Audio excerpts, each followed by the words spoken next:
Hello everyone, good morning to all. आज हम 26 जनवरी 2026 की मंडे की इम्पोर्टेंट न्यूज़ को कवर करने वाले हैं।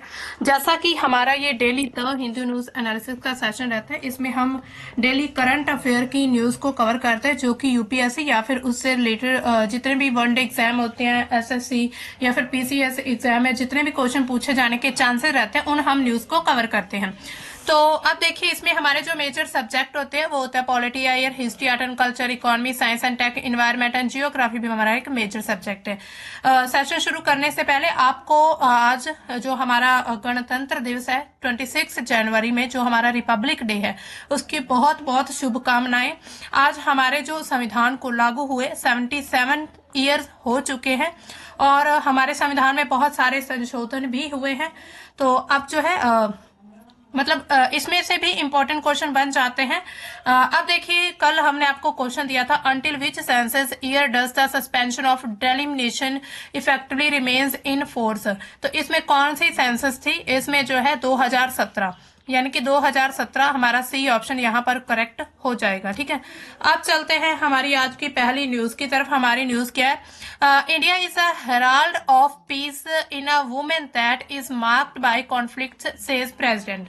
यानी कि जो द्रौपदी मुर्मू है, राष्ट्रपति, हमारी जो हमारी प्रेसिडेंट है भारत की, उन्होंने 25 जनवरी को, यानी कि हमारा जो 77वां गणतंत्र दिवस था, उससे पहले इन्होंने पूरे राष्ट्र को संबोधन किया, मतलब कि अपना एक जो भाषण दिया उसमें भारत के बारे में कुछ अच्छी अच्छी बातें कही। उन्होंने कहा कि ये जो पूरा संबोधन था ये पूरा एक राष्ट्र के महत्व को दर्शाता था, देश की उपलब्धियां, चुनौतियां, इसके अलावा जो पूरे विश्व में भारत की क्या भूमिका है, उन सभी चीजों पर जो है ये पूरा सेशन उनका जो पूरा भाषण था ये पूरा फोकस्ड था। खास करके उन्होंने कहा कि संघर्षों से ग्रस्त पूरा विश्व, जो अभी वहां पर बहुत सारे संघर्ष चल रहे हैं, उसमें जो भारत है वो पूरा एक तरह से पीस ऑफ मैसेंजर है, यानी कि जो है मैसेंजर ऑफ पीस है, यानी कि शांति का सबसे अग्रदूत है। इसके अलावा जो है पूरे विश्व में शांति का उन्होंने संदेश दिया। उन्होंने कहा कि जो आज की दुनिया है, उसमें कई महाद्वीपों में भू राजनीतिक तनाव, संघर्ष जो है लगातार बढ़ते नजर आ रहे हैं। इसके अलावा ऐसे समय भारत क्या है, पूरे एक तरह से शांति बनाने की कोशिश कर रहा है। भारत अपनी प्राचीन जितनी भी सभ्यतात्मक परंपरा है, यानी कि भारतीय जो परंपरा, उसको ध्यान में रखकर जो है सार्वभौमिक सद्भाव, यानी कि यूनिवर्सल हार्मोनी और शांति का एक सिंबल बना हुआ है। इसके अलावा भारत जो है वो शांति का अग्रदूत है। मानवता के भविष्य को सुरक्षित करने में इंडिया की बहुत ही इंपॉर्टेंट भूमिका रही है। और भारत की विदेश नीति, उसका एक मूल हिस्सा क्या है? अहिंसा करना, इसके अलावा बातचीत करना, डायलॉग यानी कि संवाद करना, और इसके अलावा कोऑर्डिनेट करना, एक दूसरे के साथ जो है को एक्सिस्टेंस होता है, सह अस्तित्व पर आधारित है भारत की पूरी विदेश नीति।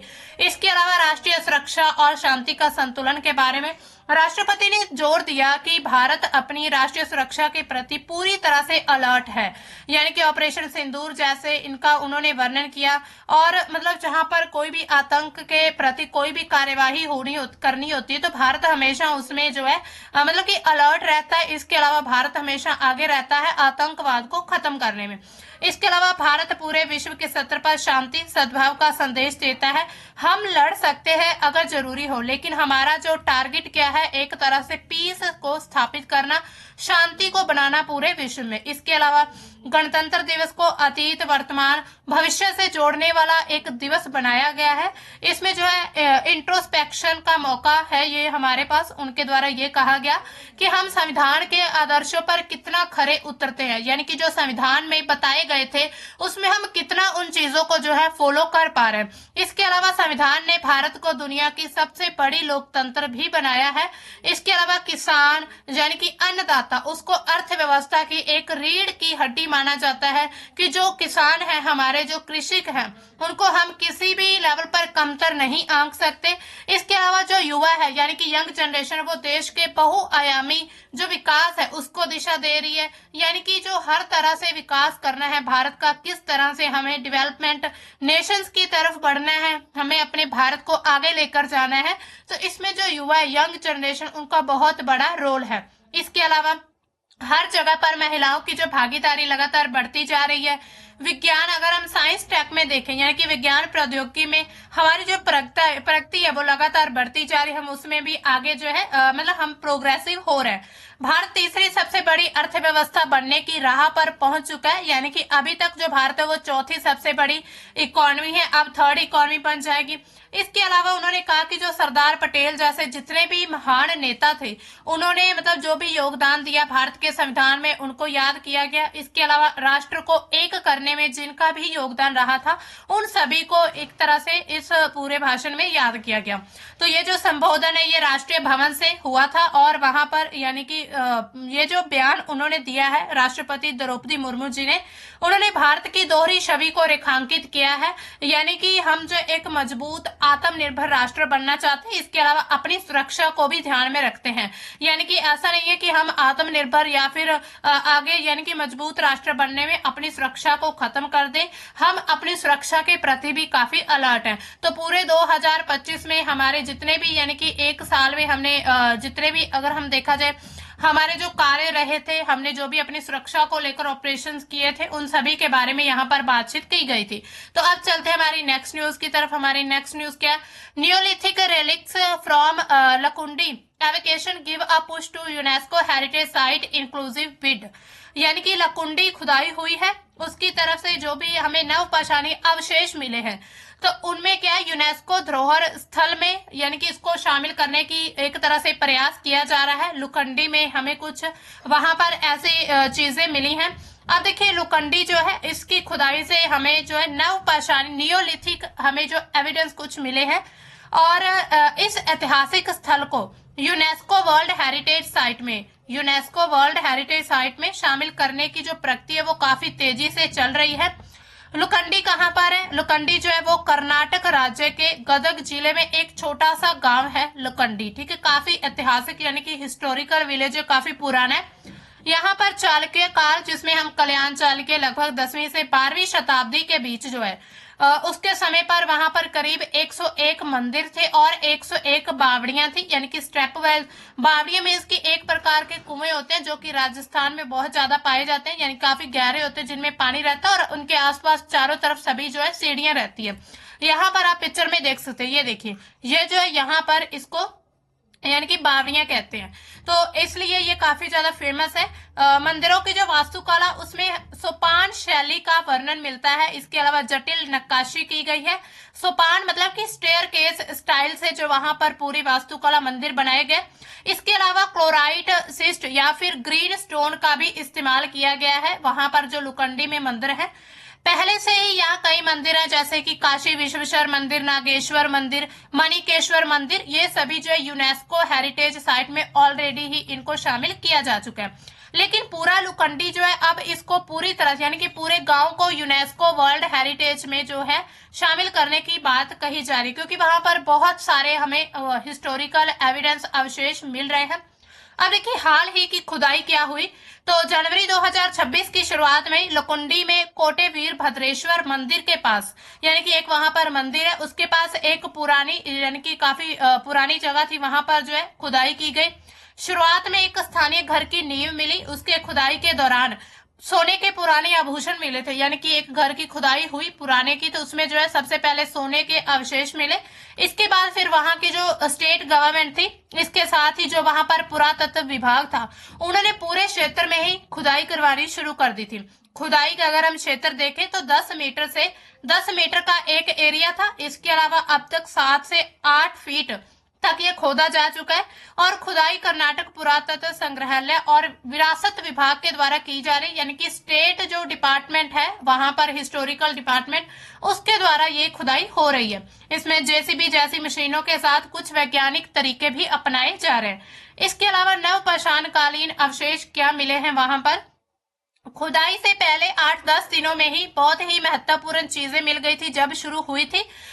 इससे अलावा क्या पता चलता है कि अगर इतनी महत्वपूर्ण चीजें सिर्फ 1 से 2 वीक में ही मिल सकती, इट मीन्स कि वहां का इतिहास हजारों साल पुराना है। इसके साथ ही नवपाषाणीय कुल्हाड़ी मिली, पत्थरों के हथियार मिले, हरे पत्थर, नाग देवता की मूर्ति मिली, मिट्टी के टूटे हुए बर्तन, हड्डियां मिली, कौड़ियां मिली। इसके अलावा जो जैन की प्रतिमाएं थी इसके साथ ही जो टेराकोटा गोलियां या फिर शिवलिंग का पनी पीठ चौथा, यानी कि एक तरह से बेस मिला है वहां पर, और एक बौद्ध स्तंभ भी पाया गया है। इसके साथ ही प्राचीन शैव अवशेष और भी जो कलाकृतियां वहां पर है खुदाई के दौरान काफी मिली हैं। इससे क्या पता चलता है कि यह क्षेत्र सिर्फ चालुक्य काल तक ही सीमित नहीं था, बल्कि नवपाषाण से लेकर चालकोलिथिक एज तक भी ये यहाँ का एरिया, यहाँ पर लोगों की बसावटी यानी कि लोग यहाँ पर रहते थे।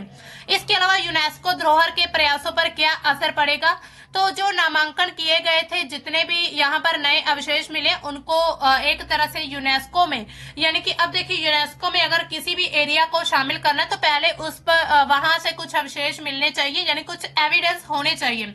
तो ये एक बहुत बड़े एविडेंस मिले हैं, तो अब इनको जो है नामांकन करने के लिए एक मजबूत, एक तरह से एक पैरामीटर मिल चुका है, एक मजबूत इनको रीजन मिल चुका है। इसके अलावा कर्नाटक का जो पर्यटन मंत्री हैं उन्होंने कहा कि जल्दी ही लकुंडी को यूनेस्को टैग भी मिलेगा। इसके अलावा 2003 से 4 में भी जो आर्कियोलॉजिकल साइट्स ऑफ इंडिया है, सर्वे ऑफ इंडिया, उनके द्वारा यहाँ पर जो नियोलिथिक अवशेष पाए गए थे, लेकिन गहराई से खुदाई जब की गई तो अब और ज्यादा यहाँ पर जो प्रमाण मिल रहा है।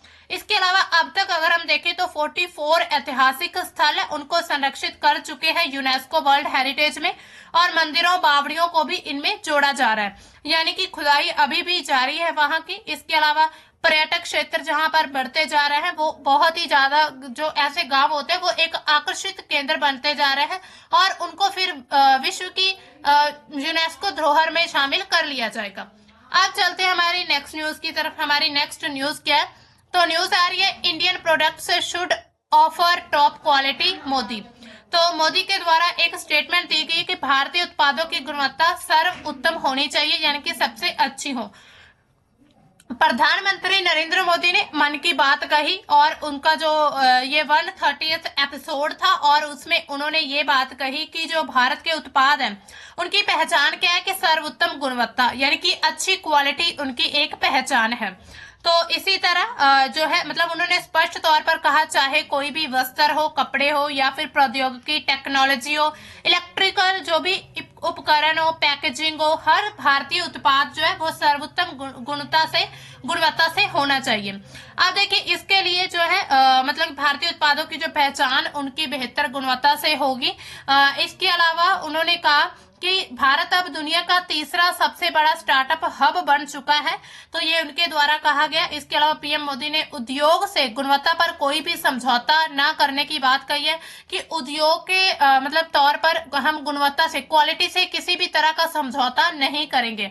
ये जो संदेश है मेक इन इंडिया, आत्मनिर्भर भारत और पूरे विश्व को प्रतिस्पर्धा बनाने के संदर्भ में दिया गया। अब देखिए मेक इन इंडिया हमारी पहल क्या है, ये जो है शुरुआत में जब पीएम नरेंद्र मोदी बने थे 2014 में, सितंबर 2014 में शुरू की गई थी, और इसका मुख्य उद्देश्य क्या था कि भारत को पूरे विश्व के स्तर पर एक मैन्युफैक्चरिंग हब बनाना, ताकि पूरे देश में जो है इन्वेस्टमेंट बढ़े, इसके साथ ही नवाचार को बढ़ावा मिले, इनोवेशन, इसके अलावा स्किल का विकास हो, बौद्धिक संपदा की रक्षा, विश्व स्तर की उत्पादन क्षमता लगातार बढ़े। ये जो अभियान है आत्मनिर्भर भारत, वोकल फॉर लोकल जैसी पहल जो है उन सभी से जुड़ा हुआ है। तो इसी तरह मेक इन इंडिया के प्रमुख 4 पिलर्स हैं, उनको हम मान सकते हैं। उसके जरिए जो है 4 पिलर्स स्थापित किए गए थे। एक तो था न्यू प्रोसेसेस, यानी कि नई प्रक्रिया, जैसे कि कारोबार करने में आसानी हो, आसानी से बढ़ाना, लाइसेंस परमिट की जो प्रक्रिया उसको सरल बनाना, ताकि ज्यादा से ज्यादा यहाँ पर उद्योग स्थापित किए जाए।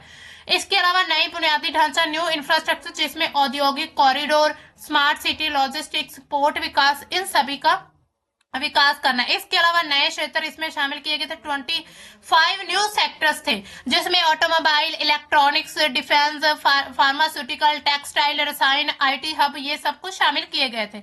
इसके अलावा न्यू थिंकिंग पर जोर दिया गया था, नवाचार, स्टार्टअप्स, रिसर्च डेवलपमेंट को बढ़ाना, जीरो डिफेक्ट जीरो इफेक्ट की जो एक मानसिकता थी उसको ध्यान में रखना। इसके अलावा ऑब्जेक्टिव्स क्या थे मेक इन इंडिया के, विनिर्माण क्षेत्र का जो है जीडीपी में योगदान 16% से बढ़कर जो है 25% तक करना, विनिर्माण की जो वार्षिक वृद्धि दर है उसको भी 12 से लेकर 14% तक बढ़ाना। इसके अलावा नए रोजगार सृजित करना, भारत को पूरे विश्व में जो मैन्युफैक्चरिंग हब बनाना, यानी कि यहाँ पर जो उत्पादन है उसको ज्यादा से ज्यादा बनाना। इसके अलावा अब तक की अगर हम मुख्य उपलब्धियां देखें, यानी कि 10 सालों में क्या क्या अचीवमेंट्स रही हैं मेक इन इंडिया की, तो इलेक्ट्रॉनिक्स क्षेत्र में बहुत बड़ा हमें उछाल देखने को मिला। मोबाइल फोन उत्पादन में भारत दुनिया का दूसरा सबसे बड़ा उत्पादक बन चुका है। 2026 तक जो है इलेक्ट्रॉनिक्स उत्पादन जो है 300 बिलियन डॉलर यानी कि 300 यूएस डॉलर पहुंचने का अनुमान लगाया जा रहा है। फार्मास्यूटिकल में दुनिया का फार्मेसी ऑफ द वर्ल्ड बन चुका है भारत। वैक्सीन और जितनी भी जेनरिक दवाइयां उन सभी में काफी आगे बढ़ता हुआ नजर आ रहा है। इसके अलावा ऑटोमोबाइल इलेक्ट्रिक व्हीकल्स में देखें तो इलेक्ट्रिक वाहन उत्पादन में निर्यात में तेजी बढ़ती नजर आ रही है। निवेश में अगर हम देखें तो एफडीआई में वृद्धि हुई है। अभी जो गवर्नमेंट है उसने कुछ रूल्स भी ऐसे सरल कर दिए कि डायरेक्ट जो एफडीआई होगा यानी कि फॉरेन डायरेक्ट इन्वेस्टमेंट कंपनीज अब जो भारत में इन्वेस्ट कर पाएंगे। इसके अलावा प्रोडक्शन लिंक्ड इंसेंटिव स्कीम के तहत 14 सेक्टरों में लाखों करोड़ों का निवेश जो है आकर्षित हुआ है, यानी कि बहुत सारे मतलब इन्वेस्टर्स यहाँ पर आए हैं। स्टार्टअप इकोसिस्टम यानी कि भारत दुनिया का तीसरा सबसे बड़ा स्टार्टअप हब बन चुका है। कोविड-19 के दौरान हमारी जो स्वदेशी वैक्सीन थी उसके जो उत्पादन था उसके जरिए भारत पूरे विश्व के स्तर पर बहुत ही मजबूत राष्ट्र बन चुका है। तो अभी क्या ध्यान दिया जा रहा है, टॉप क्वालिटी जीरो डिफेक्ट यानी कि सर्वोत्तम गुणवत्ता की तरफ ध्यान है। इसके अलावा सेमीकंडक्टर फैब प्लांट्स की शुरुआत की जा चुकी है। पीएलआई स्कीम का विस्तार करने की कोशिश की जा रही है, यानी कि मोबाइल इसमें जो आईटी सॉफ्टवेयर है, ड्रोन है, फार्मा है, इन सभी को जो है इन सभी में इन्वेस्ट करने की जो कोशिश की जा रही है। अब इसमें चुनौतियां क्या है, सबसे पहले तो लैंड एक्विजिशन यानी कि हमारे पास लैंड इतनी ज्यादा नहीं है भारत में। इसके अलावा लेबर लॉ की जरूरत है, बुनियादी ढांचे में देरी हो जाती है। पूरे विश्व की जो सप्लाई चेन है उसमें क्या है, चीन हमारा एक कंपटीटर बना हुआ है। वो अपने जो उत्पाद है बहुत ज्यादा मतलब उत्पादन करता है और उसको कम दाम पर पूरे विश्व में बेचता है। तो भारत के लिए ये एक बड़ी चुनौती है। गुणवत्ता की भी एक चुनौती बनी हुई है। इसके अलावा रिसर्च डेवलपमेंट में लगातार हमें निवेश करने की जरूरत है। तो इसी तरह भारत जो मेक इन इंडिया के तहत पूरे विश्व का अग्रणी बनता जा रहा है। आज चलते हैं हमारी नेक्स्ट न्यूज की तरफ। हमारा ये एडिटोरियल है। एडिटोरियल क्या, India UAE ties stability substance and strategic union, यानी कि भारत और यूएई यानी कि यूनाइटेड अरब एमिरेट्स के जो संबंध हैं वो एक स्थिर गहन बहुआयामी रणनीतिक गठबंधन के रूप में उभर है। यह रिश्ता न केवल आर्थिक हितों पर टिका है बल्कि ऊर्जा सुरक्षा, रक्षा सहयोग, क्षेत्रीय स्थिरता, प्रौद्योगिकी, एआई, अंतरिक्ष, सांस्कृतिक जुड़ाव, इन सभी क्षेत्रों से भी जुड़ा हुआ है। तो इसमें जो है हमें अलग अलग क्षेत्र देखने को मिलते हैं। हमारा अगर किसी भी कंट्री के साथ हमारा जो रिलेशन चलता है उसमें हमें बहुत सारे अलग अलग एरियाज देखने को मिलते हैं, जिसमें हम देखते हैं सबसे पहले हमारी जो आर्थिक स्थिरता क्या है या फिर व्यापार का मजबूत आधार क्या है। तो भारत और यूएई के बीच द्विपक्षीय व्यापार 2024-25 में कितना था, 100 अरब डॉलर था। इसके अलावा सीपा के अकॉर्डिंग इसमें जो है लगातार वृद्धि हुई है और दोनों देशों ने 2032 तक जो है इसको 200 अरब डॉलर करने का यानी कि दुगना करने का एक टारगेट रखा है। ये टारगेट केवल व्यापार तक सीमित नहीं है बल्कि एमएसएमई, इसके साथ ही जो कृषि का क्षेत्र है हमारा, ऊर्जा, लॉजिस्टिक्स, इन सभी को शामिल करके किया गया। इसके अलावा यूएई भारत का तीसरा सबसे बड़ा व्यापारिक साझेदार है, यानी कि ये तीसरा भारत का सबसे बड़ा है। दूसरा सबसे बड़ा निर्यात गंतव्य है, यानी कि हम जहां पर निर्यात करते हैं दूसरा है। और सातवां सबसे बड़ा विदेशी निवेशक है, यानी कि अगर हम भारत में इन्वेस्टर्स की बात करें तो 7वें नंबर पर जो है यूएई है। इसके अलावा अगर हम निर्यात की बात करें तो 2nd नंबर पर हम जो है यूएई को बहुत ज्यादा निर्यात करते हैं और तीसरा जो हमारा जो इसमें के साथ व्यापार चलता है। भारत यूएई के लिए एक विश्वसनीय बाजार और निवेशक बन चुका है। हाउस ऑफ इंडिया जैसी जितनी भी पहल है, मीना यानी कि middle east and north Africa MENA, middle east and north Africa जैसे क्षेत्रों में भारतीय उत्पादों की जो पहुंच है वो बढ़ाने से उस समझौते में भी काफी महत्वपूर्ण कदम है। इसके अलावा ऊर्जा सुरक्षा, परमाणु सहयोग के भारत के लिए यूएई एक प्रमुख तेल आपूर्ति करता है। दोनों देश ऊर्जा के क्षेत्र में सहयोग को और ज्यादा गहरा करें, यहाँ तक कि जो परमाणु ऊर्जा, क्लीन एनर्जी है, उन पर भी फोकस जो है लगातार हमें बढ़ता हुआ नजर आ रहा है। इसके अलावा रक्षा की बात करें हम, अगर हम रक्षा या फिर राजनीतिक गठबंधन देखें तो जनवरी 2026 में अभी स्टार्टिंग में ही दोनों देशों ने रणनीतिक साझेदारी के लिए लेटर ऑफ इंटेंट पर साइन किए थे, वो भी हमने न्यूज द हिंदू में कवर की थी। अब केवल हथियार जो खरीद है इस तक सीमित नहीं है, बल्कि उत्पादन भी दोनों देशों के द्वारा किया जाएगा, यानी कि संयुक्त उत्पादन रहेगा। प्रौद्योगिकी हस्तांतरण यानी कि एक दूसरे को जो टेक्नोलॉजी है वो ट्रांसफर की जाएगी हथियार बनाने की, और सैन्य अभ्यास, रक्षा उद्योग, इन सभी में शामिल है। पश्चिम एशिया में लगातार अस्थिरता बढ़ती जा रही है, इसी बीच ये जो गठबंधन है क्षेत्रीय स्थिरता के लिए भी काफी महत्वपूर्ण है। इसके अलावा भारत की जो मल्टी अलाइनमेंट की एक नीति है यहाँ पर साफ दिखती है, ना तो अमेरिका इजराइल खेमे में पूरी तरह से भारत, और ना ही ईरान रूस की तरह यूएई के साथ हमारी जो साझेदारी है संतुलन बनाने में मदद करेगी। तो इसी तरह यूएई के साथ हमारा जितना भी अभी व्यापार हाल ही के समय में चल रहा है वो हमारा एक बहुत ही अच्छा, एक तरह से हमारे लिए अच्छा कदम हो सकता है। इसके अलावा सांस्कृतिक जुड़ाव देखें तो भारत यूएई में लगभग 35 से 40 लाख जो है वो भारत के लोग वहां पर रहते हैं, जो वहां की अर्थव्यवस्था की एक तरह से रीढ़ की हड्डी बन चुके हैं। दोनों देश एआई में, अंतरिक्ष में, इसके साथ आतंकवाद विरोधी जो सहयोग करने में जो है एक दूसरे के साथ लेकर आगे बढ़ रहे हैं। इसके अलावा ब्रिक्स 2026 में जो अभी भारत इसका जो अध्यक्षता करेगा उसमें भारत की अध्यक्षता होगी, तो यूएई के साथ और हमारा जो मतलब कि रिश्ता है, जो हमारा संबंध है वो मजबूत होगा। इसके अलावा चुनौतियां क्या अभी बनी हुई हैं दोनों देशों में, मजबूत संबंध तो हमें साफ साफ दिखते हैं, लेकिन जो क्षेत्रीय प्रतिस्पर्धा जिसमें हम देखते हैं सऊदी अरब और यूएई, उसमें चीन का प्रभाव लगातार बढ़ता हुआ नजर आ रहा है, और पूरे विश्व की ऊर्जा परिवर्तन जैसी चुनौतियां, यानी कि जो हमें एक तरह से अब हम देख रहे हैं कि ईरान और यूएस का जैसे युद्ध होने की एक तरह से शुरुआत होती नजर आ रही है। इससे क्या होगा कि वहां पर जो उस क्षेत्र में है ऊर्जा की एक तरह से दिक्कत हो जाएगी, ऊर्जा परिवर्तन होगा, और फिर भी दोनों देशों की जो स्थिरता और साझा समृद्धि है उनकी प्रतिबद्धता फिर भी भारत और जो यूएई इनके रिश्ते को मजबूत बनाने की कोशिश करेगी। यानी कि चुनौतियां होने के साथ साथ हमारे पास जो है कहीं ना कहीं अभी भी हम अगर देखें तो भारत जो है यूएई के साथ जो है अपने संबंध बनाने में, इनको अपने तरह संतुलित बनाने में एक महत्वपूर्ण योगदान दे सकता है। ठीक है, आज चलते हमारी नेक्स्ट न्यूज की तरफ। ये हमारी न्यूज क्या है, Deendayal port gears up for its first decisive venture into ship building, यानी कि जो दीनदयाल पोर्ट है बंदरगाह जहाज निर्माण के क्षेत्र में, यानी कि जो जहाज बनाना है उस निर्माण के क्षेत्र में पहले निर्णायक कदम के लिए तैयार हो चुका है।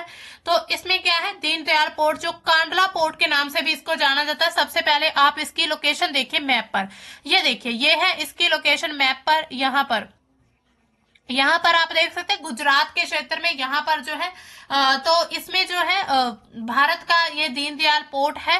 तो इसमें क्या है, ये भारत के एक प्रमुख बंदरगाहों में से एक है जो अब सिर्फ माल ढुलाई तक सीमित नहीं रहना चाहेगा, बल्कि जहाज बनाने में, मरम्मत करने में और जितनी भी सुविधा है उन सभी के क्षेत्र में मजबूत तरह से प्रवेश कर चुका है। यानी कि बहुत ही ज्यादा आगे बढ़ चुका है, बढ़ने की कोशिश कर रहा है। यहाँ पर पहले क्या होता था, सिर्फ माल एक जगह से दूसरी जगह से माल ढुलाई का ही काम करता था, लेकिन अब इसमें जो है ये जहाज बनाने में भी काम आने वाला है। इसके अलावा शिप यार्ड स्थापित करने की योजना बनाई जा रही है। डीपीए ने कांडला में एक डीपीए यानी कि दीनदयाल पोर्ट अथॉरिटी, ठीक है, डीपीए इसका फुल फॉर्म है, अथॉरिटी के द्वारा कांडला में एक आधुनिक शिप यार्ड बनाने की योजना बनाई जा रही है कि एक शिप यार्ड बनाया जाएगा। ये ज्वाइंट वेंचर रहेगा, और इसका जो मतलब ज्वाइंट किसके साथ रहेगा, GRS यानी कि garden rich ship builders and engineering जैसी प्रमुख जितनी भी भारतीय ये जहाज बनाने की जो कंपनी है, ये GRSC कंपनी है, इसके साथ साझेदारी पर काम कर रहा है और अनुमानित लागत जो है करीब 4500 करोड़ तक बताई जा रही है। इसके अलावा रणनीति में भी बदलाव करने की योजना है। तो पहले योजना में बहुत बड़े जहाज बनाए जाते थे, यानी कि जहाजों पर फोकस था, लेकिन अब इसको बदला गया है। पहले क्या थे, पहले थे कि बड़े जहाज बनाएंगे, लेकिन अब इसको जो है बदला गया इस नीति को। तो इसमें जो है पैनामैक्स और हैंटीमैक्स जैसे मध्यम आकार के, यानी कि जिनका मीडियम आकार रहेगा वो जहाज बनाए जाएंगे। और भारत की जो मौजूदा तकनीकी क्षमता, यानी कि भारत के पास जितनी भी टेक्नोलॉजी है उसमें बाजार की डिमांड क्या है, इन सभी के ध्यान में रखकर जो है ये कदम उठाया जा रहा है। इसके अलावा EOI यानी कि एक्सप्रेशन ऑफ इंटरेस्ट और स्ट्रेटेजिक पार्टनर इसके क्या रहेंगे, तो जो है DPA ने स्ट्रेटेजिक टेक्नोलॉजी पार्टनर के लिए EOI यानी कि एक्सप्रेशन ऑफ इंटरेस्ट जारी किया है। यानी कि उद्देश्य क्या है कि जहाज निर्माण में जितनी भी तकनीक टेक्नोलॉजी लाना, इसके साथ क्षमता को बढ़ाना, भारत को जो पूरे विश्व में शिप बिल्डिंग रैंकिंग में सबसे ऊपर लेकर आना। तो इसकी अंतिम तिथि जो है दिसंबर 2025 तक ही थी और अब आगे की प्रक्रिया शुरू हो चुकी है। यानी कि जो है इसमें जिसका इंटरेस्ट है वो अपना इन्वेस्टमेंट इसमें कर सकता है। इसके साथ ही मेगा इन्वेस्टमेंट और क्लस्टर में भी इसमें क्या है कि कुछ रिपोर्ट्स में क्या कहा गया कि 30,000 करोड़ या फिर इससे ज्यादा मेगा शिप बिल्डिंग क्लस्टर की बात कही गई है, जिसमें शिप यार्ड के अलावा शिप रिपेयर होगा, marina, fishing harbour, township, green hydrogen plant भी स्थापित किया जाएगा। ऐसी सुविधाएं भी दी जाएंगी, यानी कि सभी जो है सुविधाओं में ये जो है पोर्ट कांडला पोर्ट आगे बढ़ना चाहता है। तो इसी तरह केंद्र सरकार की ship building financial assistant policy और कुल अगर हम देखें तो 69,725 करोड़ रुपीस की जो है पूरा क्षेत्र यानी कि समुद्री क्षेत्र निवेश से ये प्रयास मजबूत किया जाएगा। गुजरात में कुल 4 नए शिप यार्ड्स की योजना बनाई जा रही है, जिसमें कांडला सबसे प्रमुख है। इसके अलावा DPA ने यानी कि दीनदयाल पोर्ट अथॉरिटी ने ग्रीन फ्यूल जैसे कि ग्रीन हाइड्रोजन, अमोनिया, इसकी सप्लाई, इसकी बंकरिंग सुविधा और जो MOU ये सब कुछ साइन हो चुके हैं। इसके साथ ही पोर्ट की क्षमता बढ़ाने के लिए न्यू जेटी, कार्गो बर्थ और अन्य प्रोजेक्ट्स, इन सभी पर जो है ध्यान दिया जा रहा है, यानी कि काम तेजी से चल रहा है। अब अगर हम देखें तो इससे क्या होगा, भारत जो है एक आत्मनिर्भर जहाज बनाने में एक आत्मनिर्भर राष्ट्र बन सकता है। इसके अलावा अगर हम देखें तो आर्थिक प्रभाव क्या पड़ेंगे, इसमें जो है इन्वेस्टमेंट जो है वो इन्वेस्टमेंट जो लगातार बढ़ जाएगा तो भारत फिर इकोनॉमी बूस्ट हो सकती है। इसके अलावा नीली अर्थव्यवस्था में भी योगदान रहेगा, भारत की जो कुल ब्लू इकोनॉमी है उसको मजबूती मिलेगी। इसके अलावा रोजगार मिलेगा, यानी कि डायरेक्ट इनडायरेक्ट लोगों को रोजगार मिल सकता है इसके जरिए। क्षेत्रीय लाभ यानी कि वहां पर जो है गुजरात में स्थानीय युवा जो है उनको स्किल्ड जॉब्स मिल सकती है, जैसे कि वेल्डिंग, इंजीनियरिंग या फिर टेक्नीशियन का काम मिल सकता है। इसी तरह पर्यावरण हरित प्रभाव पड़ेगा, जैसे कि भारत का पहला all electronic green tug launch रहेगा। इसके अलावा कार्बन न्यूट्रल की दिशा रहेगी, यानी कि ये जो पूरा पोर्ट है यहाँ पर आप देख सकते हैं ये पूरा ये जो बंदरगाह एक है इसको ग्रीन फ्यूल हब बनाया जा रहा है और जहाजों को स्वच्छ ईंधन सप्लाई करेगा यहाँ पर। इसके साथ ही रणनीतिक क्या प्रभाव रहेगा, आत्मनिर्भर भारत बनना चाहता है, यानी कि मेक इन इंडिया के तहत इस पहल को माना जा रहा है।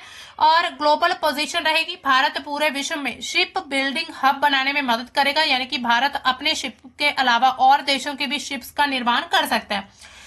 चुनौतियां क्या रहेंगी, शुरुआती में चुनौतियां हमेशा हमें फाइनेंस की ही रहती है, फाइनेंशियली काफी चुनौतियां रह सकती हैं, यानी कि या फिर टेक्नोलॉजी की भी हमें जो है एक तरह से चुनौती रहेगी कि भारत के पास उस प्रकार की टेक्नोलॉजी फिलहाल ना हो जिसका उन्हें जो है मतलब इस्तेमाल करना चाहिए, लेकिन फिर भी अभी ये काम जारी। इसके अलावा पर्यावरण की मंजूरी फंडिंग पर भी डिपेंड करता है। इसके अलावा एनवायरमेंट से जो है उसमें हमें एनवायरमेंटल जो हमें परमिशन मिल सकती है या फिर नहीं मिल सकी।